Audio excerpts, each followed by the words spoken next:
Selamat sore sedulur tani dimanapun berada. Jadi untuk kesempatan sore hari ini saya ingin mengajak teman-teman sedulur tani dimanapun berada.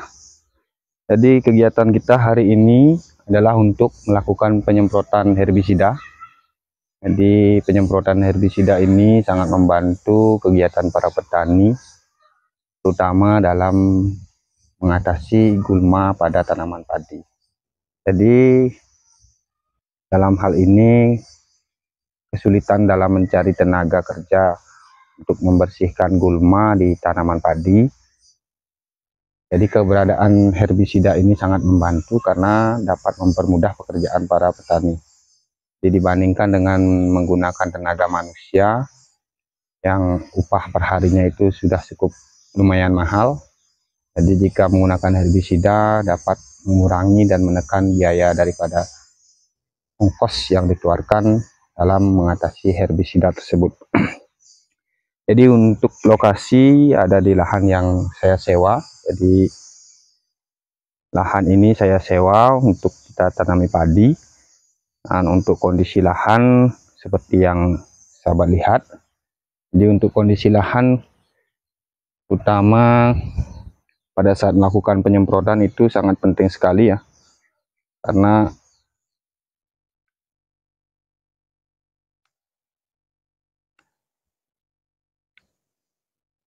untuk kondisi lahan seperti yang sahabat lihat, jadi kita kondisikan airnya dalam kondisi mencak-mencak, artinya tidak berisi air yang banyak. Dan kondisi gulma yang sudah tumbuh lumayan banyak. Dan untuk usia tanam ini padi jenis IR64 yang usia tanamnya sudah mencapai 14 hari. Jadi lagi 2 hari kita akan lakukan pemupukan. Jadi sebelum kita melakukan pemupukan, kita akan melakukan penyemprotan herbisida. Nah, untuk herbisida yang saya pakai, lagi sebentar akan saya buatkan videonya. Kondisi gulmanya bisa sahabat lihat ya. Nah, ini kondisinya. Untuk luasan lahan sekitar 20 hari ya, atau 2000 meter persegi. Untuk kondisi lahan seperti ini, kondisi air mancak-mancak, ini real ya, kondisi di lapangan. Jadi tidak mempromosikan suatu produk, namun lebih kepada berbagi pengalaman. Nah, ini untuk yang sebelah sini adalah lokasi sawah tetangga, juga ada pertumbuhan herbisidanya. Oke, kita lanjut untuk pembuatan herbisidanya. Jadi teman-teman, untuk pemakaian herbisida pakai adalah herbisida Ali dan juga Indomin. Jadi dengan bahan aktif dimetilamina untuk Indominnya, dan yang untuk alinya kita pakai yang berbahan aktif metilmetsulfuron. Oke, jadi untuk bahan aktif sudah tersedia di sini. Dan untuk mereknya seperti ini, Lindomin dan Ali. Jadi tidak bermaksud untuk mempromosikan suatu produk. Pengalaman yang sudah saya lakukan bertahun-tahun. Jadi untuk pemakaian herbisida ini cukup ampuh ya. Sama untuk mengatasi gulma berdaun lebar ataupun gulma berdaun sempit. Jadi kita aplikasi sekali di umur tanaman 12 atau 14 hari, karena kita menyesuaikan dengan kondisi perairan, jadi kondisi di lahan. Karena di sini kita mendapat air adalah 4 hari sekali, jadi kita menyesuaikan dengan kondisi yang ada. Mungkin kalau di daerah sahabat berbeda, tapi dengan pakaian di usia 12 sampai 14 hari.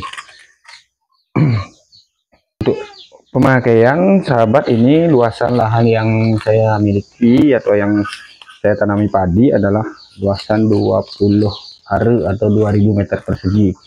Nah, jadi untuk pemakaian herbisida kita pakai di sini adalah 2 bungkus ali dan juga lindominya kita pakai 2 tutup botol. Untuk pencampuran kita bisa lakukan di luar tangki karena untuk memaksimalkan daripada pencampuran agar tidak terjadi penggumpalan. Nah, pertama kita larutkan ini. Jadi untuk 1 bungkus ali dan juga 1 tutup Indomin ini kita cukup untuk 1 tangki. Jadi tangkinya berkapasitas 15 liter. Kita pakai alinya adalah 1 bungkus dan juga lindominnya 1 tutup botol. Aduk, kita masukkan ke dalam tangki. Ingat, kondisi air di lahan haruslah mencak-mencak atau tidak terlalu penuh dan tidak boleh terlalu kering karena untuk memaksimalkan daripada kinerja herbisida yang kita pakai. Nah, ini untuk 1 tangki cukup untuk luasan 10 are atau 1000 meter persegi.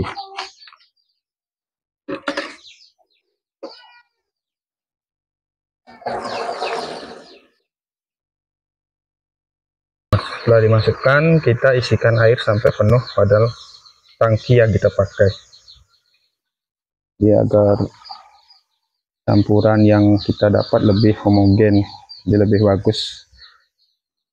Ini catatan teman-teman ya, untuk tangki yang kita pakai ini kita spesialkan untuk menyemprotkan herbisida agar tidak tercampur jika kita memakai untuk menyemprot pestisida lainnya, karena akan sangat berbahaya jika mengenai jenis-jenis tumbuhan atau jenis tanaman yang tidak tahan dengan herbisida. Jadi setelah siap nanti kita akan lanjutkan ke lahan. Oke teman-teman, kita lanjut ke lahan secara merata seluruh bagian tanaman. Jadi agar mengenai daripada gulma-gulma yang mengganggu daripada pertumbuhan tanaman tadi. Pemakaian herbisida 1 tangki ini cukup untuk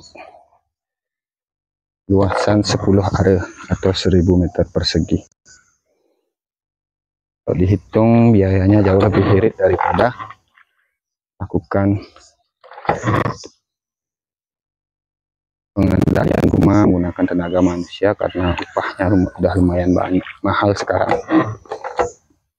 dan juga sulit mencari tenaga kerja yang mau untuk terjun di lahan pertanian. Oke, jadi sebagai catatan sahabat ya, setelah kita melakukan penyemprotan herbisida, jadi setelah kita melakukan penyemprotan herbisida di lahan, berilah selang waktu. Jadi untuk 2 hari ke depannya usahakan untuk tidak memasukkan air ke lahan atau ke area sawah agar memaksimalkan daripada kinerja herbisida yang kita semprotkan tadi. Setelah 2 hari nanti akan muncul perubahan pada gulma-gulma yang ada di lahan, jadi akan menguning. Setelah itu, setelah 2 hari kita masukkan air, barulah kita lakukan pemupukan. Jadi akan mengakibatkan pertumbuhan padi lebih bagus dan gulma yang ada di lahan itu akan mati. Oke, sekian dulu teman-teman, semoga bermanfaat. Jumpa lagi di video selanjutnya bagaimana hasil daripada penyemprotan herbisida yang kita lakukan di lahan hari ini. Mungkin 3 hari berikutnya akan kelihatan hasilnya. Nanti kita akan videokan hasilnya agar lebih meyakinkan daripada teman-teman sedulur tani dimanapun berada. Oke, salam semangat selalu, sukses selalu petani Indonesia, jaya.